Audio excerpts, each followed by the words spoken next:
Bom, então vamos começar aqui o primeiro dos 30 contos do livro Ânsia Eterna, da Júlia Lopes de Almeida. Lembrando, o livro Ânsia Eterna, da Júlia Lopes, tem 30 contos, só que o primeiro conto se chama Ânsia Eterna, tá? Então não confundam, né? Porque é o conto que dá nome à obra. Então, eu vou agora passar o primeiro conto e vocês esperem mais 29 vídeos comentando todos os contos desse livro que tem 30 contos, tá? Bom, o Ânsia Eterna é dedicado ao João Luso, que foi um poeta português e brasileiro, luso brasileiro, tá? E em vários contos a Júlia Lopes ela dedica a algum amigo, algum escritor da época, tá? É um conto narrado em terceira pessoa, é quase uma anedota, é um conto rápido também, tá? Dois amigos estão conversando, um amigo é nomeado, que é o Rogério Dias, e o Rogério Dias pergunta ao seu amigo: "E o teu livro? Quando aparece o teu livro?" perguntou Rogério Dias ao amigo. Então a gente começa num diálogo entre dois amigos e o Rogério Dias, vocês viram, né? Ele pergunta ao amigo dele quando é que ele vai escrever um livro e o amigo diz nunca. Tipo, eu não quero escrever apenas por escrever, eu só vou escrever quando eu achar algo novo, alguma coisa que seja importante, né? O que eu quero é achar um engaste novo onde encrave as minhas ideias seguras e claras como diamantes. Ou seja, né, então, esse amigo do Rogério Dias diz, né, que não quer escrever tipo um livro igual a qualquer outro. Ele quer um livro que seja, digamos, diferente, né? E aí esse amigo do Rogério Dias diz: quer escrever um livro novo, arrancado do meu sangue e do meu sonho, vivo e palpitante. Ou seja, com aquilo que ele sente por dentro mesmo, que para ele seja um livro digno de ser lançado, não mais um apenas, né? E aí, esse amigo do Rogério Dias diz que acha que não tem o gênio para escrita, por isso ele não quer escrever apenas por escrever, mesmo sendo rico, ele não quer apenas escrever por escrever, né? Sou rico e só escrevo por uma obsessão que me verga, ou seja, então bate aquela coisinha dele que ele tem que escrever, tem que escrever, tem que escrever, mas ele tá nessa aí, né? Cadê a criatividade? Cadê a coisa diferente?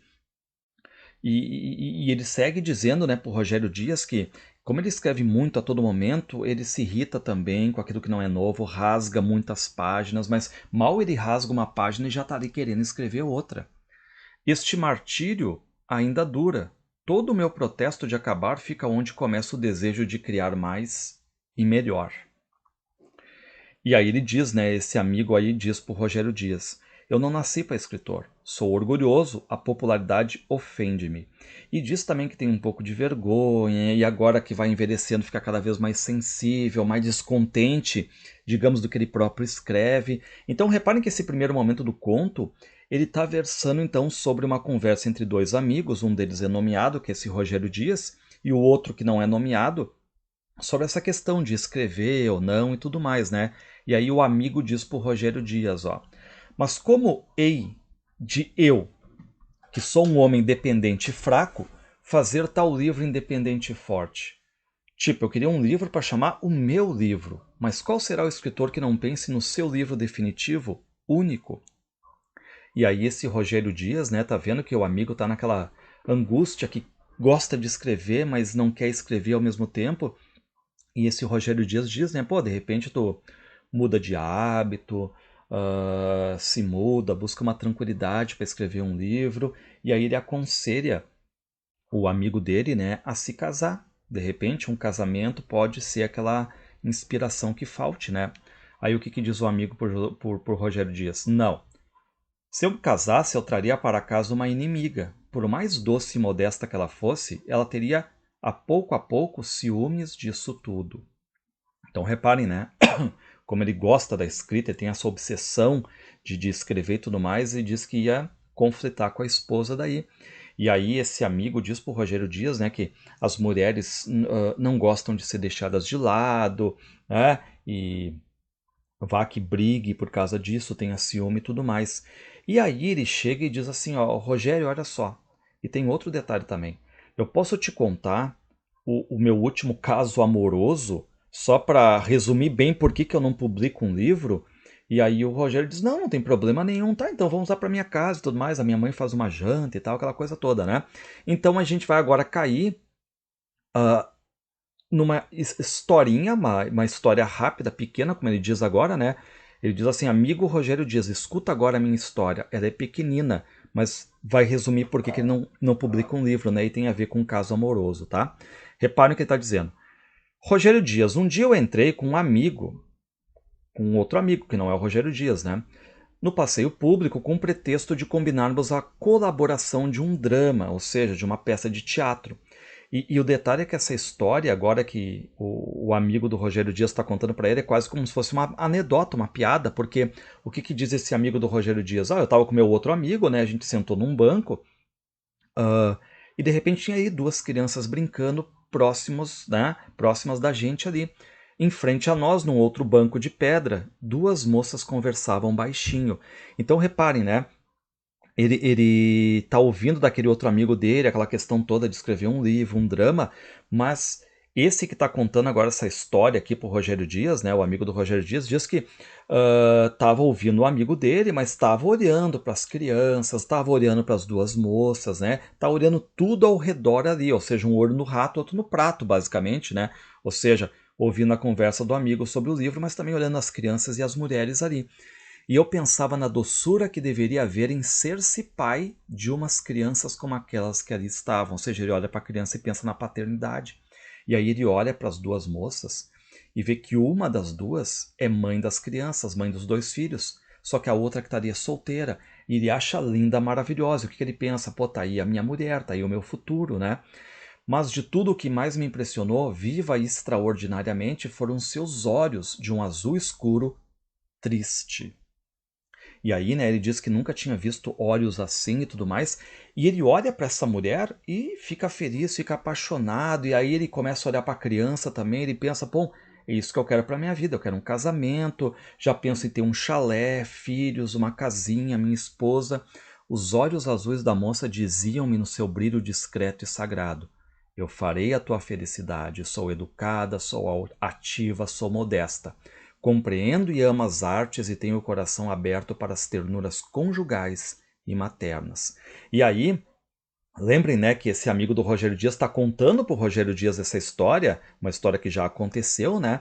Enfim, e ficou olhando para essa mulher de olhos azuis, olhando apaixonado, tá? Quando saímos do passeio, ainda elas, as duas, ficaram lá. Só que durante a noite eu pensei várias vezes naqueles olhos azuis. E aí ele chega em casa, continua a pensar na moça, nada tira aquela mulher ali de olhos azuis da cabeça dele. Decididamente ao encontrar a realização da minha aventura, o casamento. A arte, escrever? Isso aí é Deus. O que eu quero agora é um casamento, né? Então eu abandono a arte, porque eu estou apaixonado, eu quero exatamente esse casamento aí, tá? E aí ele diz que virou assim um adolescente de tão sentimental e tudo mais, né? Acreditarás, Rogério Dias, que eu ia todos os dias ao passeio público? Percorri o passeio público inutilmente porque não encontrava a mulher de olhos azuis nunca. Só que aí ele não desiste, né? E porque para ele, na cabeça dele, ela já é a noiva dele. Então só falta ele chegar até ela, se declarar, né? E tudo mais. Se houver consenso, né? Ficarem juntos. Só que para ele, isso é muito fácil de fazer. Essa questão de chegar, se declarar e tudo mais, mas cadê ela? Ele não consegue achar. E aí diz que é que um dia em que ele foi no passeio público, ele estava triste, só que de repente ele olha e vê no banco lá a mesma mãe das duas crianças e do lado a de olhos azuis, a amada dele. Ela voltara-se para mim, via-me ir chegando. E ele resolve, né, enfim, uh, ir até lá, mas de repente uma das crianças cai perto ali e a criança começa a chorar muito. Aí o que que faz, né? Ele pega, levanta a criança e leva até as duas mulheres. Reparem que agora nós vamos ter esse contato, né? A mãe da criança ergueu-se e veio apressadamente ao meu encontro, agradecendo muito. A outra, de olhos azuis, que ele ama, ficou sentada. Cumprimentei-a timidamente. Ela não me respondeu. Corei, fiquei vermelho, interdito, sem ter o que dizer. Só que aí o que acontece, olha a revelação. A mamãe, então, a mulher, a mãe das crianças, então murmurou com tristeza, indicando a minha amada dos olhos azuis com um gesto num tom de desculpa. Ela é cega. Não dá bola, ela é cega, por isso que ela não vai te cumprimentar, né? Ou seja, termina aqui quase numa uma explicação exatamente que esse amigo do Rogério Dias dá para a questão do caso amoroso, né? E aqui me lembra, até vou marcar agora para vocês uma cena que não tá no livro A Hora da Estrela da Clarice Lispector, mas está no filme, que tem um cara olhando para Clarice Lispector, só que ele é cego, olhando para Macabeia, né, da Hora da Estrela, só que ele é cego, só que a Macabeia não sabe que ele é cego. E ela fica olhando para ele e tudo mais, se achando que tem agora alguém olhando para ela, né, já que a Clarice caracteriza ela como muito feia. E aí depois que ela se liga que ele é cego, eu vou passar essa cena aqui para vocês, tá?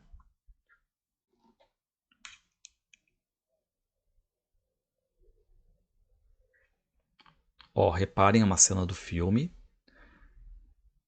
Ali tá ele. A Macabeia tá ali comendo, achando. Só tá não tá no livro, tá? Só tá no filme. A Macabeia fica toda bobinha ali, né? Enfim, que ele tá olhando pra ela e pra ela seria a primeira pessoa a olhar pra ela.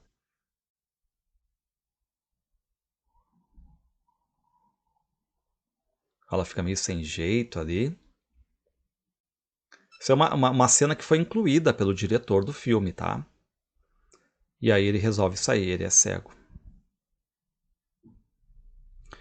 E algo de proximidade com esse primeiro conto aqui, O Ânsia Eterna.